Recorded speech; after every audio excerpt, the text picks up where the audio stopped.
everyone. My name is Jana Kemmer, and welcome to Switchcraft, the Fingerboard podcast. I'm sitting here as usual over the internet with my friend and co-host Julian Borno. How's it going, guys? And we have another guest this time. Who, Yeah. me? Yeah. Yeah. How's it going, guys? I'm Ryan Bernier. Yeah, so he's the founder, creator, whatever of Loft. And we want to talk about, stuff with him. So first of all, how long have you been fingerboarding? Like, when did you start? I would say I started in 2009, so it was like my junior year of high school. But like when I was little, I had the tech decks. I could ollie, which most people could. I used 3 fingers, but I could, I had the basics there. And then a buddy of mine, we were out skating. And he pulls out his tech deck, and then he's like, "Yo, name a trick, and I can do it." And I'm like, "Okay, kickflip." Oh yeah, okay, kickflip. But then I was like barely heel. I was like, I have him stumped. There's no way he could barely heel on a fingerboard. And he does the first try, and I'm like, all right, I'm interested. And the rest is history, Do you remember when that was? Like, how many years ago, roughly? Yeah, so 11 years. It's been a while. Yeah. A pretty solid entry, yeah. And do you remember when you got like serious about it, or got your first wooden fingerboard, or when did you realize that there is an actual scene of people doing it? So I'd always hear from my buddy Matt, same one, and our other friend Norm. They were both not really into the scene, but they were making videos and stuff. Like I think like Skate to the Death was their YouTube channel or something like that. And they had these videos, like actual just montage videos, and I was blown away by it. So then from there, like I got a new tech deck, like a good one. I bent the nose and tail, like with lighting them on fire. Yeah. Skate grip on it. I think the first setup I got was probably 2010, early 2010. I don't know. There was a video of me unboxing it. It's awful. Don't watch it. It's out there. And that was just a flat face G12 complete. And so I guess that's you could say when I started taking it somewhat seriously.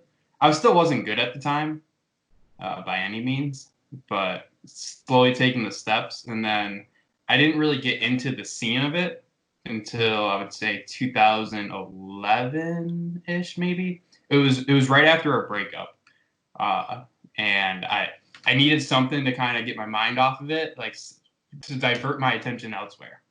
So we knew a guy, Drew Bowman, who like a lot of old school people might remember him, but he was used to be into the scene, like FFI, and I think he's tried to do a company at one point or something, like I don't know. But so I reached out to him and I was like, hey, can you get me on FFI? Like I just started a YouTube channel. Can you get me out there? Because I want to, like divulge myself into this. So then he set it up, because that was like, it was invite only at the time. So I don't know how it was. Seemed all crazy, but it's like you're in a secret club or something, So yeah, it was super exclusive back in the days. Yeah, so and at that time, I think I was on like my second fingerboard. I probably got Berlin with it by then, and then so I said like 2011 is when I started, like the best years. I don't know if that's just nostalgia kicking in, but those are the best years of fingerboarding. Nah, it was good. It was a good time. I think you're right. Like 2011 here was the Black River store just booming. I think that was like an international ripple that just went through everything. And I just wasn't around at that time. So sorry to hear that. That's when actually people make YouTube videos then. Remember that? Oh yeah, crazy. Yeah, that's all there was. I think when I stopped fingerboarding, I don't think there was YouTube yet. Like either YouTube wasn't like popular as a platform yet. Portal. Yeah. I think like was it like 2006 or 7-ish is when it started getting on YouTube. Yeah, I don't really know. And 2007 is when I stopped. So yeah, back then there was like most videos were like you had to buy them from someone at an event with like a or I have it somewhere here. I still have the Fabian Schreiter Phobi DVD somewhere here, which like it's like a self-burned CD that he did, and yeah, Holy shit. that's how fingerboard videos were back then, and of course, Pissing Fingers as a VHS tape. Oh wow! Does was it the last get one they much did? more 3? old school than that? They're on like number 3 right now, right? That's what they, Yeah. But the last one was ages ago, so yeah. I Yeah, remember. that actually was 2011. Yeah, see, perfect. That was Yeah, that's why it's so good. You know. Fast Fingers 14 was the premiere of Pissing Fingers 3, which was delayed by 4 hours by us, Berlin, because we arrived late, and we had basically everybody on board. We had Elias, and we just had everybody, so we just I made them wait. I bought that DVD. Like I bought the digital version of it, and then they didn't have the Dimitri pull part on the digital version. So then I had to go buy the DVD too after, because I was blown away by that video. That's the one that like I need to see this all the time. Harry did an amazing job editing it. Oh my god. It's a good one. Yeah, like since I came back, I have watched all 3 parts like religiously once in a while. Like it's pretty much a routine now where I throw in Pissing Fingers 1 or 2 or 3 since I wasn't around for that one. Yeah, they were great videos. Yeah. But how did you come to like be a stable I don't know, just a part of the scene, like going to Rendezvous? Was that a thing that was on your mind, or Well, so you aware of events, or how does that work? You would see like on Mike's videos Rendezvous. Yeah. And it's just like tons of people, and it's like, okay, I need to go. So the first one I went to was Rendezvous 11. It was I think it was like on an Easter weekend ish. They usually kind of are in April. And me and my buddy Matt went. My parents drove us up, and I didn't really like. I just filmed the whole time, but I didn't really meet anyone. You know, like you had like a conversation with someone, but then it's just like, okay, I don't even know who that was. Type deal. Like remember who that was. And then I think the next one was 12, which was in the summer. And it was one of like the first summer ones he did for Rendezvous, when he just got the not the current location, but the previous location, like his own personal spot, not like a one that he rented out. Well, not the one he would rent out for a day. And by that time, I had a friend, Joel Hartnett, who I wish he was still in the scene. He might still fingerboard on his own, but such an amazing person, just to have a conversation with about anything, super down to earth, amazing fingerboard too. But he lived in Syracuse, New York, which is like an hour from me. And so I did like an event at one point, and that's how me and him met. He came down to the event. So around Rendezvous 12, I had some friends, like from the New York area that were there. So then I started meeting other people from there, and then it just kind of trickled from that point on. I remember the summer Rendezvous 12.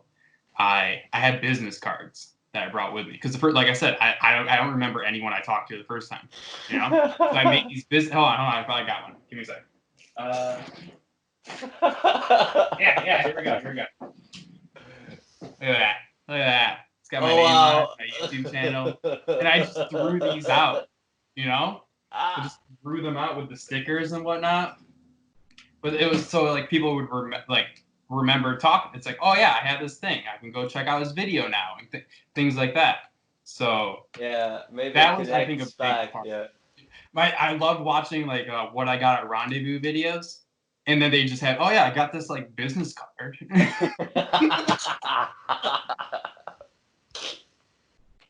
Yeah, and then, you know, there's history from there. And then I think like I actually like started meeting more people at the next rendezvous, because then I actually came out with my buddy Joel and like stayed at Mike's for the first time and things like that. Yeah. I might have like the numbers mixed up or something, but yeah. And then just made videos, you know. Eventually, more and more people started watching them, and man, I miss making videos, you know. I mean, your clips are still pretty fire, and your YouTube still works. It still works. Well, it's I put a lot of pressure on myself to make videos. Yeah.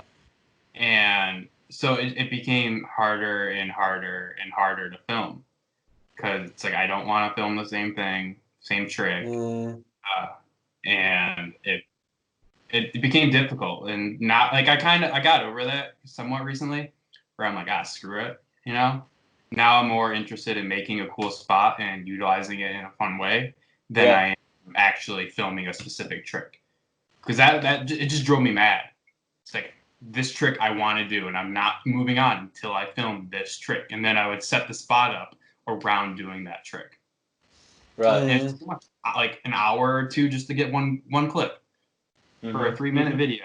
And especially like nowadays, if I put that on YouTube, all right, like 5 people will see it. Yeah.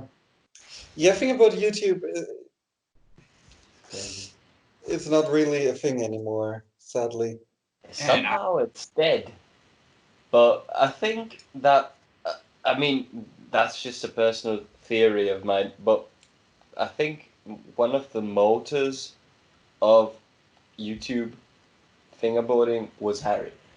And as he stopped in 2013, late 2013, everything else kind of subsided. Like, I mean, there's still a lot of fingerboarding on YouTube, but the styles changed drastically. Like, it's not so much about just filming a trick and posting an edit. It's more about the vlog style. Yeah. So you still have people like Chibi Muffin, Kelsey, the guy from Australia, Undialed. Yeah, I don't remember. I don't remember his name. Like, Undialed. Yeah, and Undialed.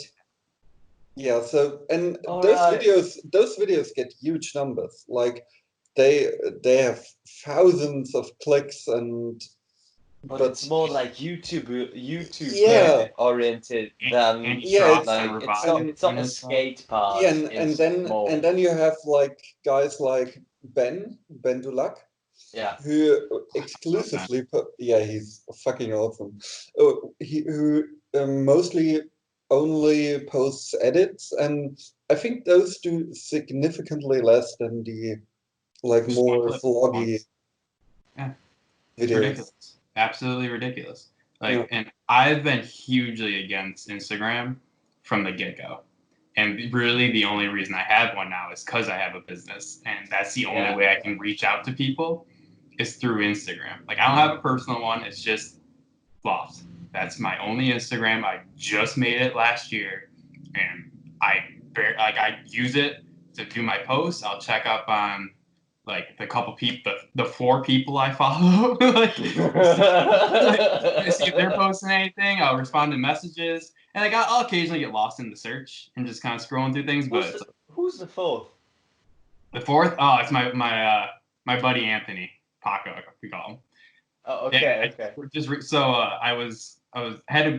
I forgot my phone in his car one day, so I had to go onto Instagram and message him. He'd be like, "Hey, my phone's in your car." On the computer, and I noticed that he was 1 follower away from like 2,000 or something like that.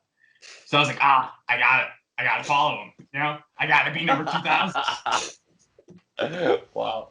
And then he made a personal fingerboard account that wasn't related to his other one, so I unfollowed that one and then followed his fingerboard one.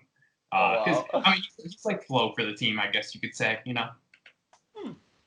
Okay, that's a good one. Just I'm only following people that like I sponsor, and then I don't want anything else to do with Instagram other than just my reach out.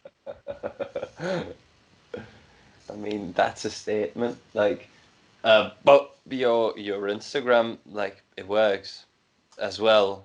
Like, building up a business through Instagram has worked for you, as it seems, or Yeah, not. it's pretty How's well, that? I guess.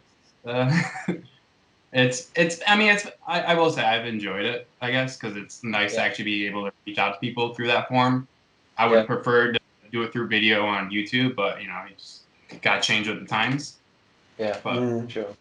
yeah, I mean, like, I love what people are doing with it in terms of like I can share other people, like when people will tag me in something, I can share it to my story and like help them get like notoriety from that, or like I really like seeing that. So that's what Yeah. I do like about it. But otherwise, Instagram can just go. Yeah. Yeah. Yeah, I only got Instagram because of fingerboarding, but yeah, I use it way too much now. Yeah. I mean, that's how it is with all social media. So Facebook, I mean, people with Snapchat now, it's crazy.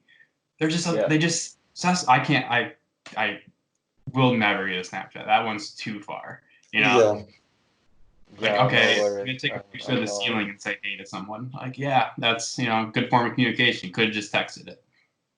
Yeah. I wasn't even big on smartphones until like I needed a GPS. Yeah, I also was late to the smartphone game. Like only when I started designing an app, I never had used an app before. I was like, maybe I should get a smartphone so I Yeah, know. it kind of makes sense. What the fuck I'm talking about? Yeah, because Yeah, people were like, yeah, do it like this in the Facebook app, and I'm like, I've never seen the Facebook app. yeah, yeah. For me as well. Like, I never filmed stuff. Like my fingerboarding was never actually recorded up to the time I got my phone, which was some time in 2016, and I just figured, okay, let's go, let's do one, let's do a I mean, profile, because these. YouTube wouldn't have worked in 2016, like Oh, no. starting it now, no way. But dude, these So, cameras on these phones though are ridiculous. Like they're Yeah. so good, yeah, and it's like it's like I only film on my actual cameras, and like my buddy was trying to go. He's like, I'd film, but I don't have a camera. It's like, dude, you have a phone. Like that's probably better than your old camera. It definitely is. You can film uh, slow mo. You can film slow mo. It's so easy.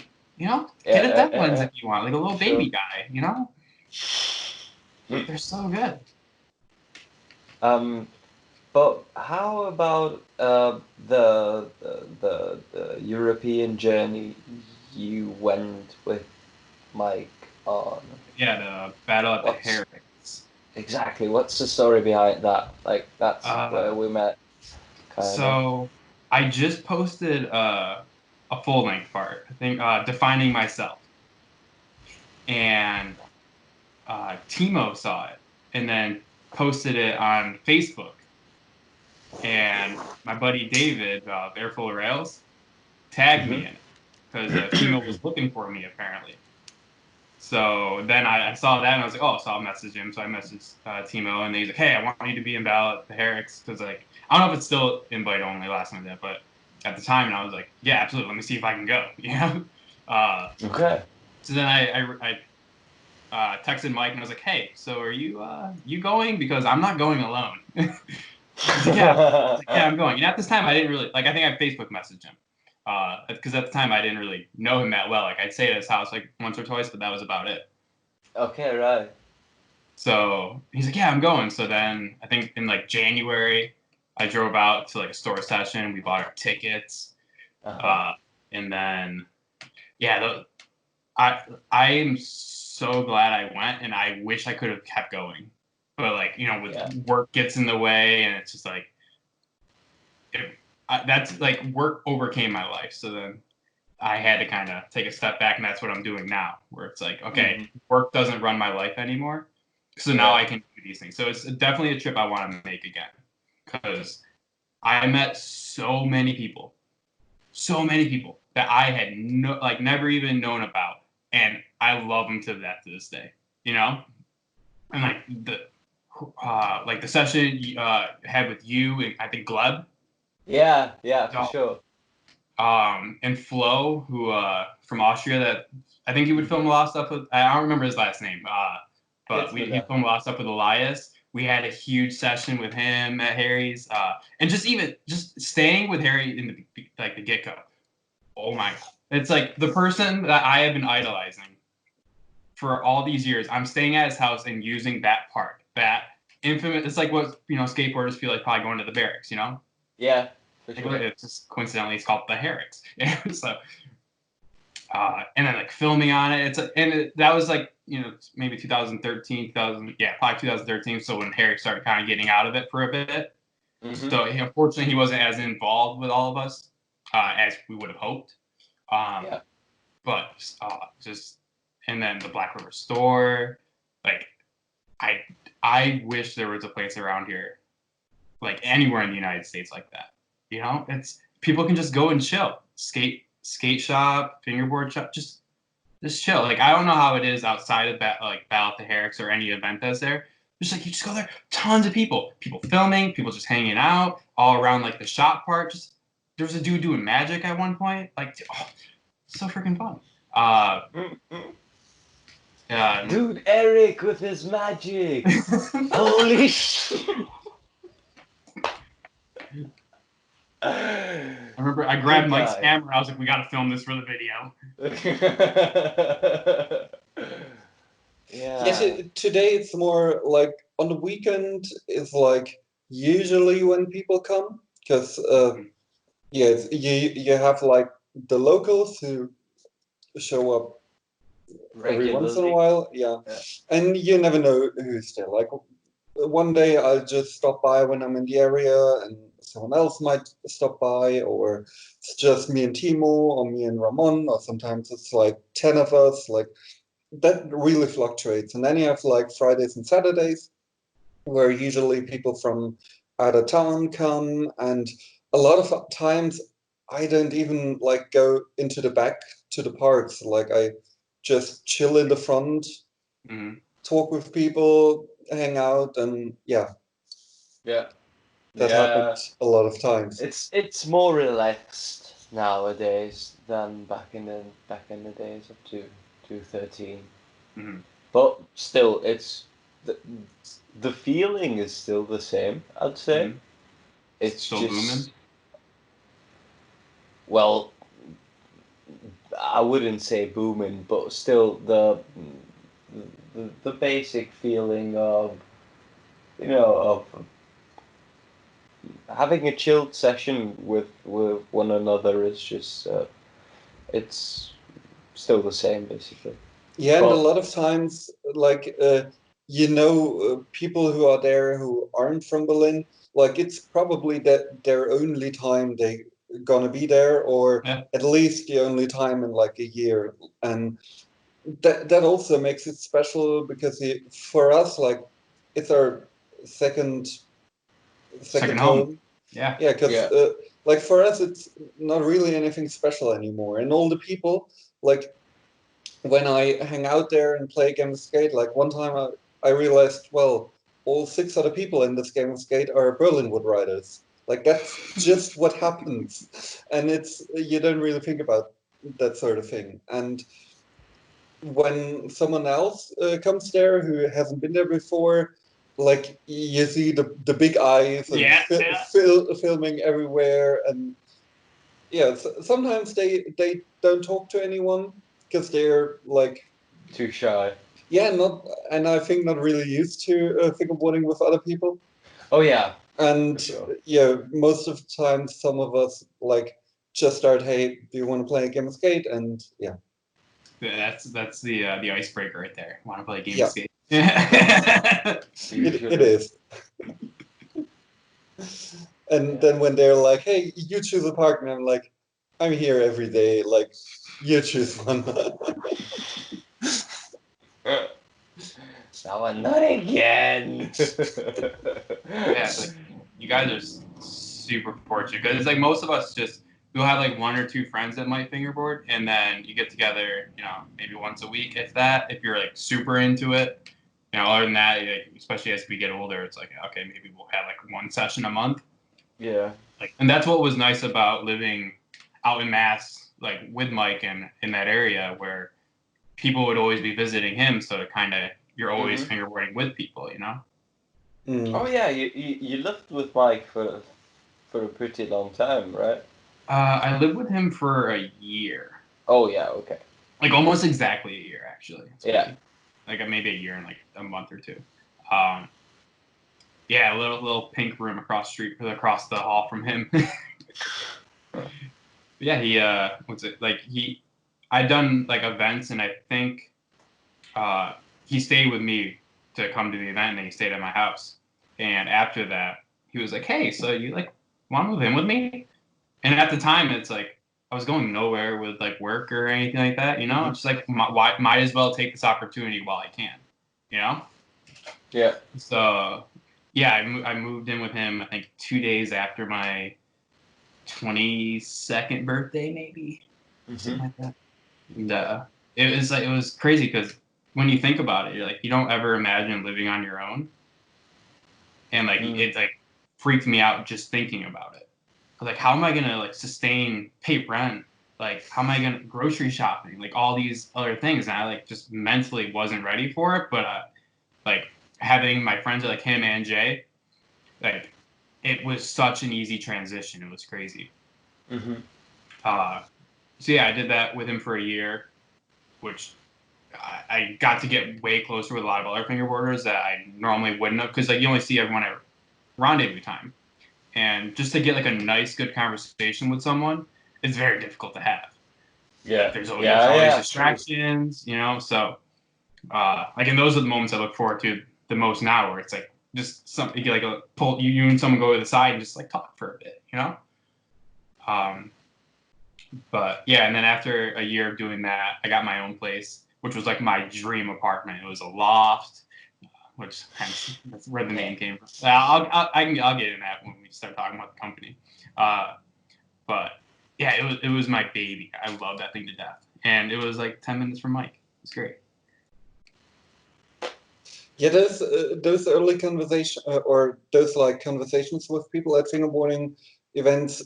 That's also one of the things I like most about those events. Like, and when we're at a like big event like Fast Fingers or Azzy, it's usually like only like that stuff only happens at like 10 in the morning when nobody's awake yet, and there's only like 2-3 people chilling, and then you can have like actual conversations or talk with people you haven't seen in ages. And Totally.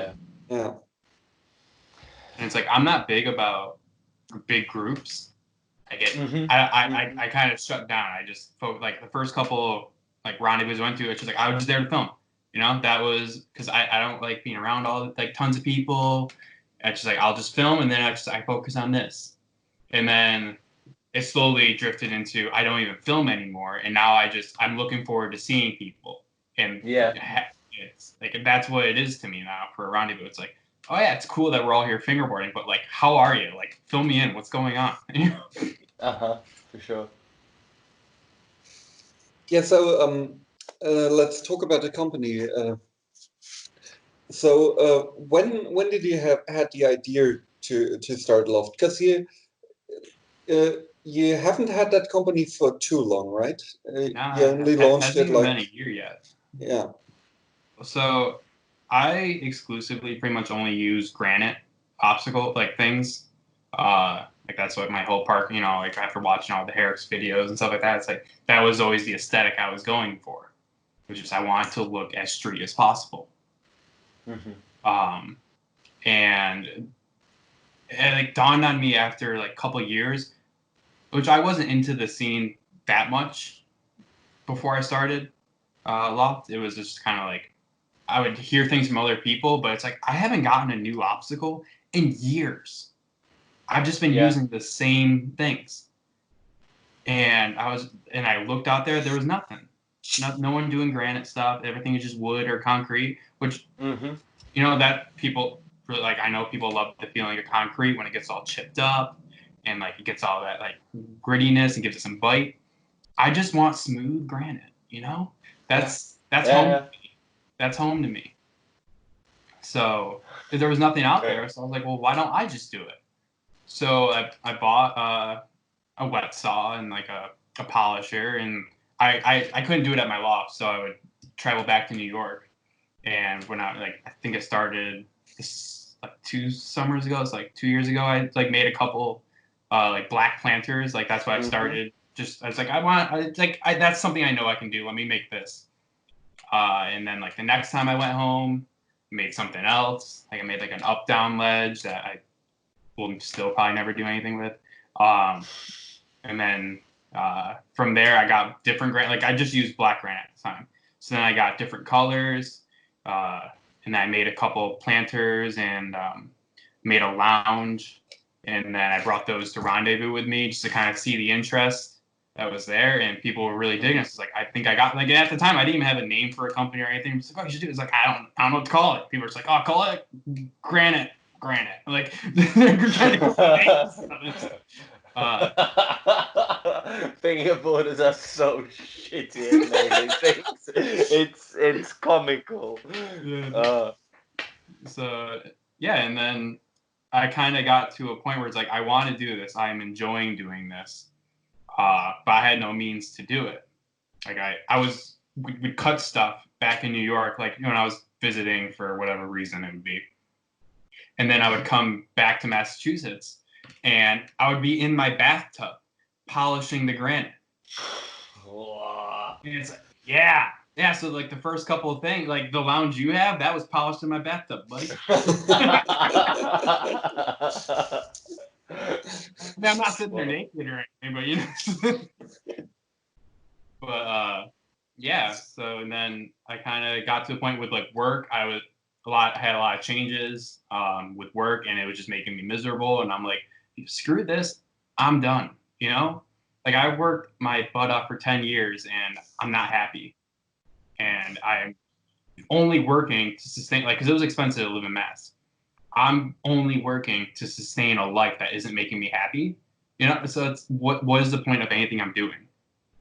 And out in Mass, there wasn't really much keeping me there, in terms like, and I had friends like Mike and stuff, but other than that, it was just kind of like, I don't have family out here, and it's just like every day feels the same. I go to work and I go home, and then like I might like, especially towards that, I was kind of getting into a depression where like me and Mike would make plans, like, hey, let's hang out this weekend.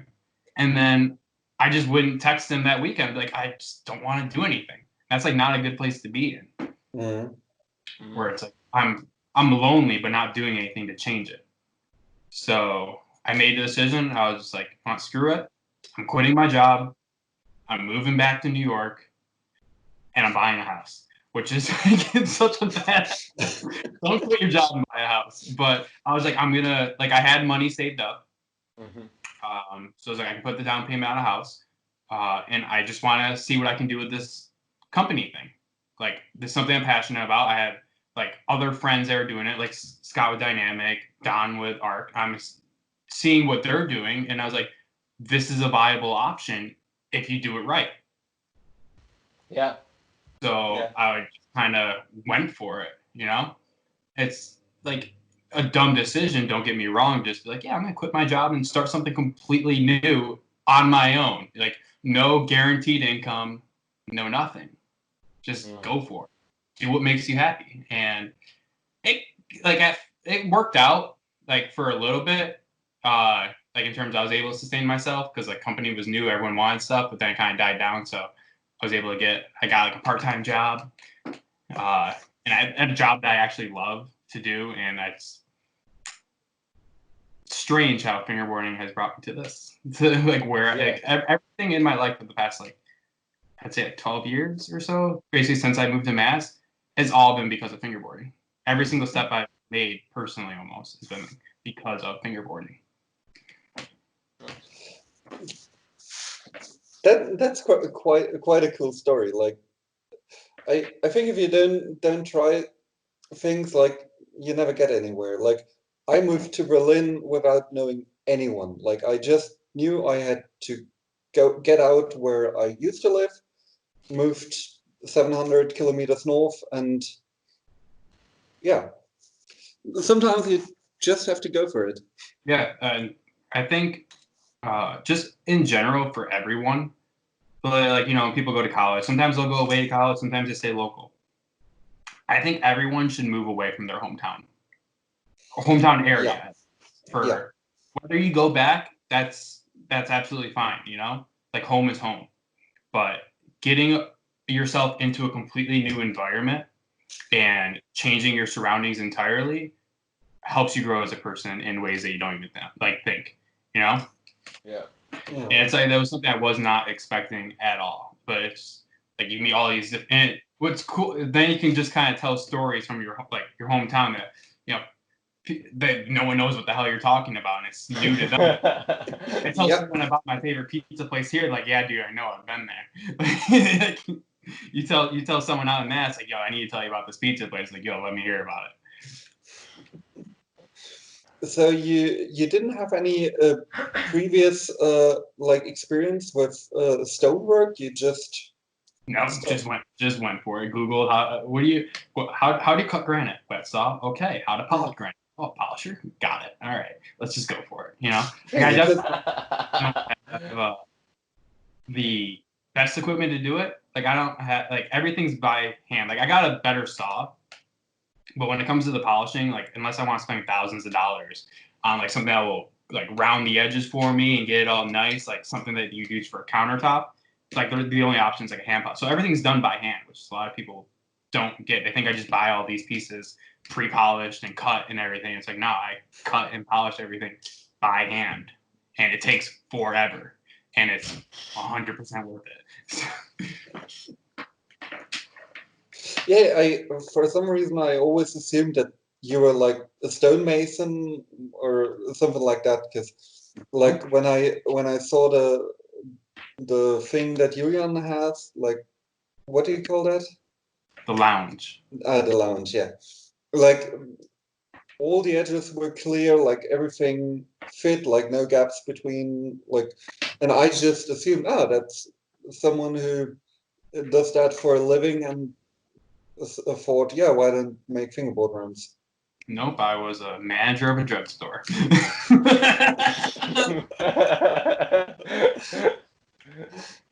Dedication. Cool. And would you say you get most of your business via your webpage or your Instagram account, since you talked earlier about? I would say the majority of the traffic to my website comes from Instagram.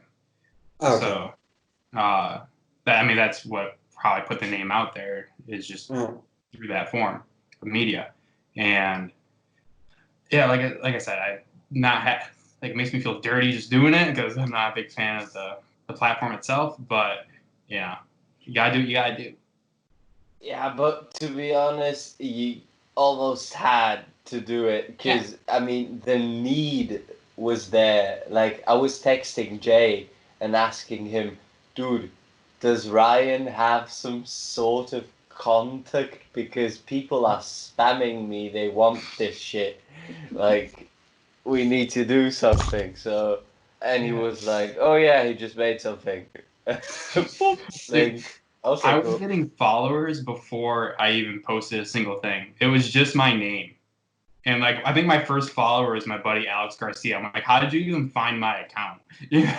So it's like what the heck?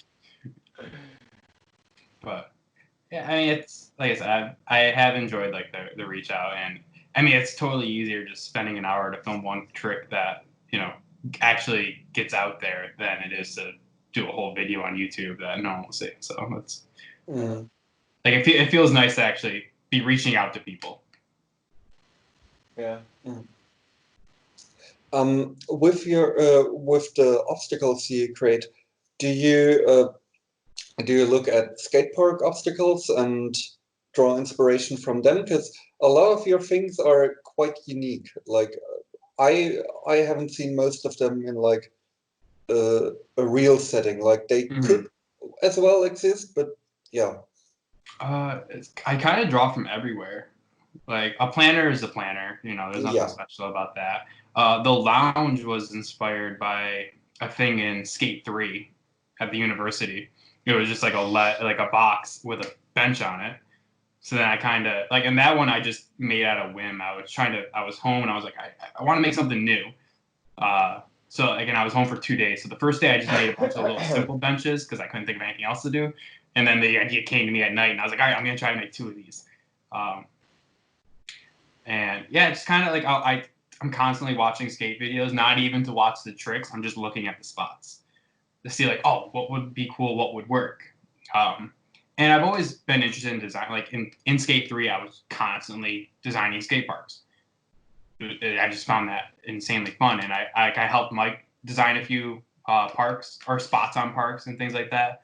And a lot of times it's just, I think of a trick and I build a obstacle around it. Mm-hmm. And I try to make it look as real as possible in terms of like, oh yeah, this would be out in the real world, Yeah. Yeah, I think most of them I could see like in a mall or somewhere. They could just like hang out somewhere. Yeah, and sometimes people reach out to me, like the patio was kind of something designed. Yeah, I know, Julian, I know. But that was something that messaged me. He wanted what was it? Something similar to the what was it? The Vista table, the flat face Vista table. He's like, I want like a big like ledge thing, but like kind of set up like a table and the thing in the center. So I designed it for like my version of it, which had like the same ledge thing, like with the legs in the middle. And then I just hadn't heard from him for a while. So then I made my own adjustments from there. I was like, okay, I didn't really feel these measurements, so let me go with this. And then instead of making it double-sided, because what's the point of that? Because it's the same on both sides. Like I want like even the planner. Initially, the planner it was all one level, just a simple planner. But then I was like, well, it's the same on both sides. What's the point? So then I made the extension to make it different, and you had doubles the options that you can do. So I mean, it's just kind of I had like a bunch of pieces of granite, and I just set them up, and it's like, oh yeah, this would work. Let me figure out something I can do with that. Make it kind of look different. Have you ever done like a full park out of your obstacles, like, or even considered, or are you more interested in like spots and modularity? And if you could see my SketchUp saves, I just have tons of like parks I've designed, and it's just I constantly go back to them, be like, okay, this wouldn't work, these dimensions won't work. I will eventually be making something sometime over the summer, so I can start doing events but nothing like huge, but something with a couple spots, like the courthouse ledge that I built like a while ago. People really want to use, or just so I think I might incorporate that into like just build a park around that basically. But it's a big thing with granite is it's heavy and it's not the easiest thing to work with. So it's like I don't want to like it hasn't been like at the forefront of my priorities because like this it's such a what's it called, a task to take on. It just built like out of entire like I used wood for the like skeleton of like the little pieces the whole thing is up, but like everything that you would see would be granite, and it's a big project, but I'm looking forward to doing one.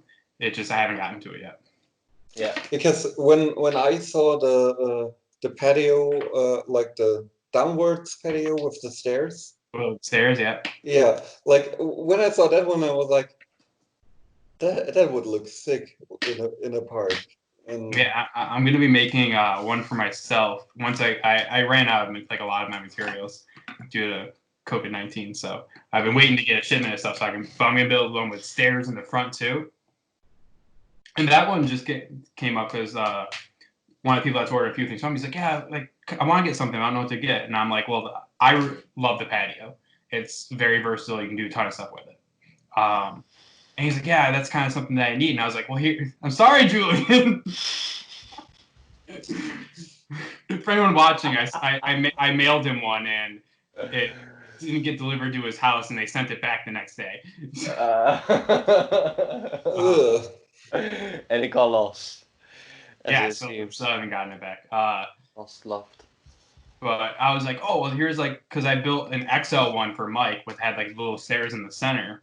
And then I was like, oh, I could do stairs on the side. That's kind of something I've been wanting to do. And so in SketchUp, I just showed one of those. And he's like, yeah, I want that. It's like, perfect. I think I asked all the questions I wanted to ask. Yeah. I dialed my stuff in at the start, basically. Yeah, so... Conclusion? Yeah, unless you have anything else you want to get out there, or... Yeah. Just make videos. That's all I want. My YouTube, I'm subscribed to probably 90% fingerboard accounts, and all I see is everything but fingerboarding. Yeah. So like, I get it, I guess. I don't know.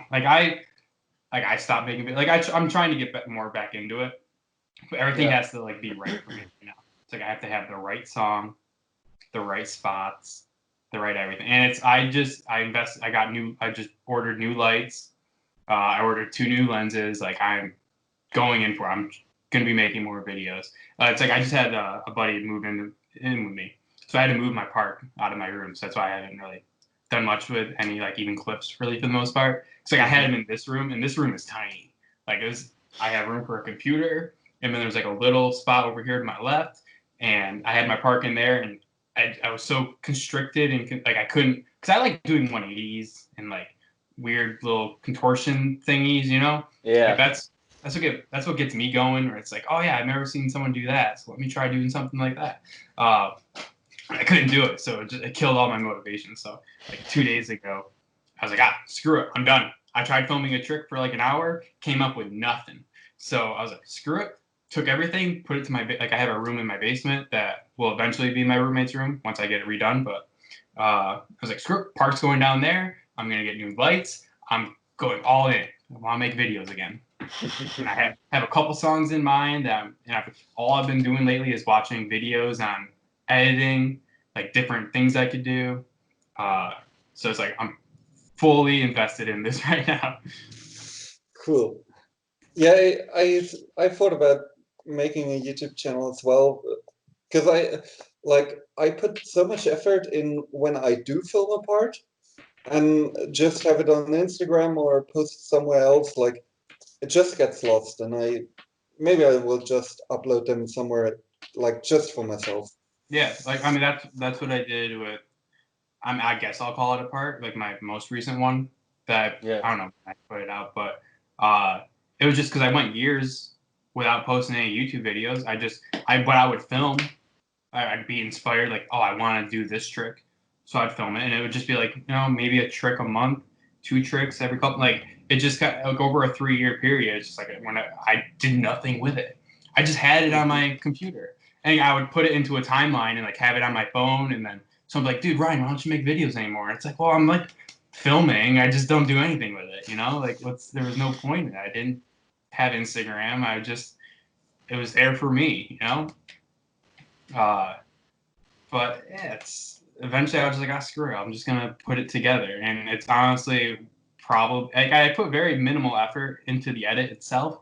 Really, like I didn't go in with the ramp slow-mos like I normally do. The song just kind of hit me one day.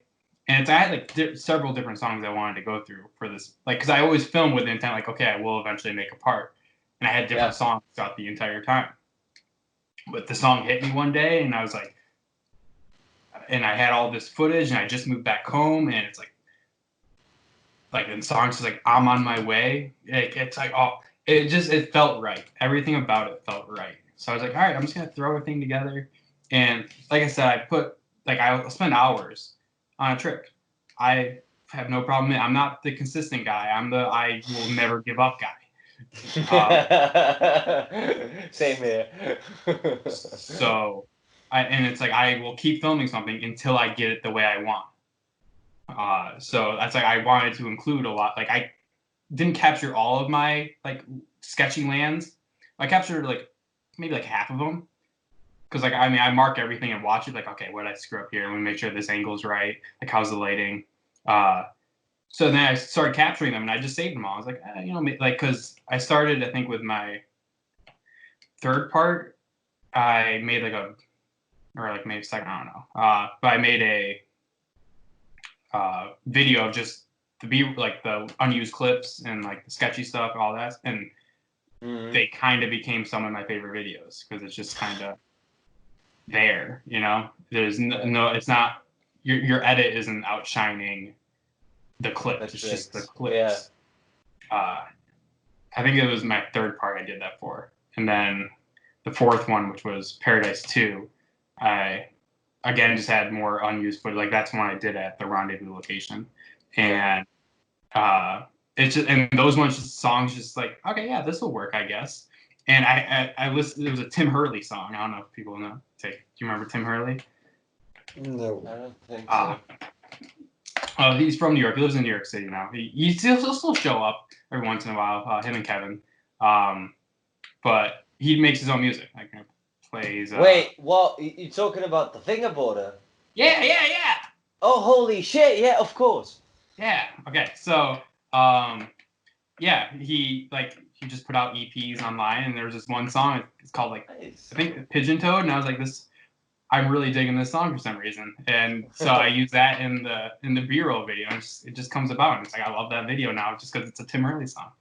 Which actually, the very first time I went to Mike's house for a rendezvous, I didn't talk to anyone. I just went inside, went to the kitchen counter, and just started fingerboarding. I said hi to my buddy Joel. That he was the one that got me invited in there, and I was just fingerboarding. And the first person to talk to me was Tim Hurley. And it's just he's always had that spot in my heart ever since. I love Tim. So and then being able to use his song and one of the things is just amazing.